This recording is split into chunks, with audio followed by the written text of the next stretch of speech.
सास के साथ सोने वाली बहू। रजनी और अमर की शादी को अभी कुछ ही महीने हुए थे।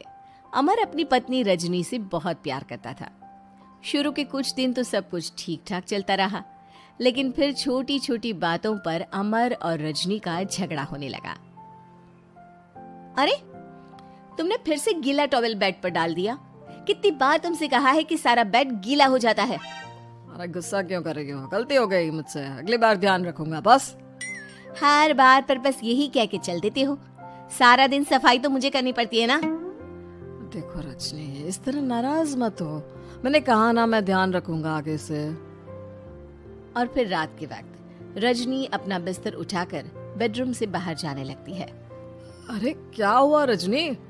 सुबह वाली बात पर अभी तक नाराज हो क्या? नहीं, ऐसी कोई बात नहीं है। तो फिर तुम अपना बिस्तर लेकर कहाँ जा रही हो?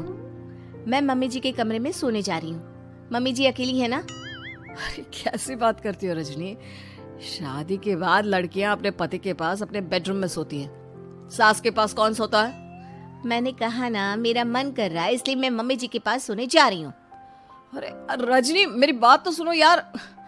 मेरा भी तो मन करता है ना तुमसे प्यार करने का, तुम्हारे साथ रहने का। ऑफिस से थका हारा आया हूँ और तुम मम्मी जी के पास सोने जा रही हो। देखो, मुझे आज अपनी सास के पास सोने का मन है और मैं जा रही हूँ। इतना कहकर रजनी अपनी सास के साथ सोने के लिए उनके कमरे में चली जाती है। रजनी बेटा, तुम यहाँ? मम्मी जी, क्या मैं आपके पास सो सकती हूँ? हाँ हाँ बेटा, क्यों नहीं, क्यों नहीं, बिल्कुल सो सकती हो। लेकिन सब ठीक तो है ना? अमर के साथ झगड़ा हुआ है क्या? नहीं नहीं मम्मी जी, मैं रोज रोज इनके साथ उस कमरे में सोकर बोर हो चुकी हूँ।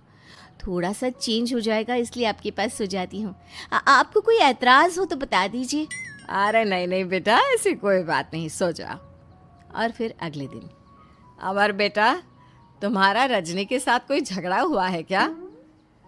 नहीं तो मम्मी, ऐसे तो कोई बात नहीं है। क्यों, क्या हुआ? अरे वो कल रात मेरे कमरे में सोने आ गई थी तो मुझे लगा सब ठीक तो है ना बेटा?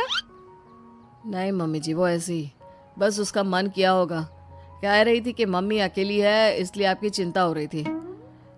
पर अगली रात को फिर से रजनी अपना बिस्तर उठाकर सास के कमरे में पहुंच जाती है। रजनी बेटा, आज फिर से मेरे पास सोने आ गई। मम्मी जी, आपको मेरा अपने पास आना अच्छा नहीं लगता? अगर ऐसी बात है तो मैं बाहर ड्राइंग रूम में चली जाती हूँ। अरे नहीं नहीं बेटा, ऐसा कुछ नहीं है। पर अमर अपने कमरे में अकेला होगा ना? अरे तो वो कौन से 6 महीने के छोटे दूध पीते बच्चे हैं, उनको डर थोड़ी ना लगता है। इतने बड़े हो गए हैं, 1-2 दिन अकेले सो लेंगे तो कुछ बिगड़ नहीं जाएगा। और इस तरह फिर तो ये रोज की बात हो गई। रजनी रोज अपना बिस्तर उठाती, अपनी सास के पास आकर सो जाती। सास उससे कुछ इसलिए नहीं कहती है क्योंकि उसे लगता है कि बहू बुरा मान जाएगी। एक दिन सुबह सुबह, माँ मेरे लिए चाय बना दो, ऑफिस जाने का टाइम हो रहा है। अरे बेटा, तो रजनी से क्यों नहीं कह देते? मुझे उससे बात करने का बिल्कुल भी मन नहीं है। अरे आखिर क्या बात है बेटा, तुम इतने उदास क्यों लग रहे हो? देखो ना माँ, आजकल रजनी का बिहेवियर मुझे कुछ समझ में नहीं आ रहा। रोज रात को आपके पास आकर सो जाती है। अगर उसे मेरी परवाह नहीं तो मुझे भी कोई फर्क नहीं पड़ता। अमर गुस्से में ही घर से ऑफिस चला जाता है। ये देखकर सास बहुत दुखी हो जाती है। और फिर अगले दिन, मम्मी जी, मैं आ गई आपके पास सोने। हाँ बहू, सो जाओ। पर वो क्या है ना, आज मेरा पुरानी फिल्में देखने का बड़ा मन कर रहा था। कोई बात नहीं, सो जाओ, मैं पिक्चर देखती रहूंगी। ठीक है मम्मी जी। रजनी की सास तेज आवाज में अपने कमरे में टीवी चलाकर रखती है। इसकी वजह से रजनी को नींद नहीं आती, लेकिन वो पूरी रात करवट बदल बदल कर सोने की कोशिश करती रहती है। सास को लगता है कि अब रजनी उसके कमरे में सोने नहीं आएगी, लेकिन अगली रात फिर रजनी उसके कमरे में सोने के लिए पहुंच जाती है। मम्मी जी, मैं आ गई। अरे बेटा, मुझे लगा कि कल तुम ठीक से सो नहीं पाई थी। जाओ अपने कमरे में आराम से सो जाओ ना बेटा। अरे नहीं मम्मी जी, कोई प्रॉब्लम नहीं है। इतना कहकर रजनी फिर से अपनी सास के कमरे में सो जाती है। आधे घंटे बाद, बेटा जरा मेरे पैरों पर तेल तो लगा दे। ठीक है मम्मी जी। रजनी अपनी सास के पैरों पर तेल लगाकर जैसे ही सोने लगती है, आधे घंटे बाद फिर से। बहू, मेरे सर में बहुत दर्द हो रहा है, जरा मेरा सर तो दबा दे। ठीक है मम्मी जी, दबा देती हूँ। बहुत जोर से नींद आ रही है। अपनी सास का सर दबाकर रजनी फिर से सोने की कोशिश करती है, पर आधे घंटे बाद फिर से। अरे बहू, बड़ी जोर से प्यास लगी है बेटा, जरा किचन से पानी तो लेकर आ। अरे मम्मी जी, जैसे ही नींद आने लगती है कुछ मांग लेती है। रजनी चुपचाप जाकर किचन से पानी लेकर आती है। इस तरह रजनी की सास हर आधे आधे घंटे पर उसे किसी न किसी बहाने से जगाती रहती है। रजनी परेशान हो जाती है। सास को लगता है कि इस बार वो उसके कमरे में सोने के लिए बिल्कुल नहीं आएगी, लेकिन अगली रात फिर से रजनी वहाँ पहुँच जाती है। मम्मी जी, आज मैंने आपकी दवाई, पानी सब कुछ लाकर रख दिया है। अब आप प्लीज़ चुपचाप सो जाइएगा और मुझे भी सोने दीजिएगा। देखिए, 2 रातों से ना मैं सो ही नहीं पाई हूँ। अच्छा ठीक है बेटा, सो जा। थोड़ी देर के बाद रजनी की सास बहुत ज़ोर ज़ोर से खर्राटे लेना शुरू करती है। खर्राटे इतने तेज़ होते हैं कि रजनी के कानों में दर्द होने लगता है।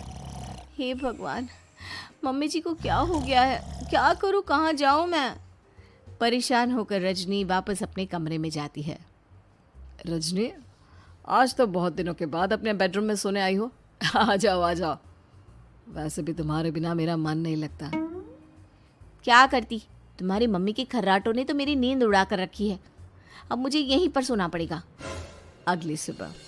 अरे रजनी बेटा, रात को कहाँ चली गई थी? मैं तुम्हें कितना ढूंढ रही थी, मैं तो डर ही गई थी। मेरी बहू न जाने कहाँ चली गई। कहाँ जाती मम्मी जी, अपने कमरे में गई थी। और आजकल ना आप मुझे जानबूझकर बहुत परेशान करती हैं। अगर मुझसे कोई गलती हो गई हो तो सीधे सीधे क्यों नहीं कह रही हैं? 3 रात हो गई है, मुझे ठीक से नींद भी नहीं आती। रजनी, ऐसे क्यों बात कर रही हो? मम्मी ने क्या कर दिया? आप अपनी मम्मी से क्यों नहीं पूछते? मैं बहू हूँ तो क्या इसका मतलब ये है कि दिन भर काम करो और रात में भी चैन से ना सो? रजनी बेटा, बड़ी नादान हो। इसीलिए तो जानबूझकर मैं ये सब कर रही थी, ताकि तुम अपने पति के पास जाकर अपने बेडरूम में सो जाओ। शादी को सिर्फ 6 महीने हुए हैं और तुमने मेरे कमरे में आकर सोना शुरू कर दिया। यह तुम्हारी शादीशुदा जिंदगी के लिए अच्छी बात थोड़ी ना है बेटा। मम्मी, तो क्या आपने जानबूझकर ये सब किया था रजनी को समझाने के लिए? अरे तो और क्या करती? दुनिया की पहली बहू है ये, जो पति को छोड़कर सास के साथ सोने चली थी। इसीलिए मुझे इसके लिए थोड़ा बुरा बनना पड़ा।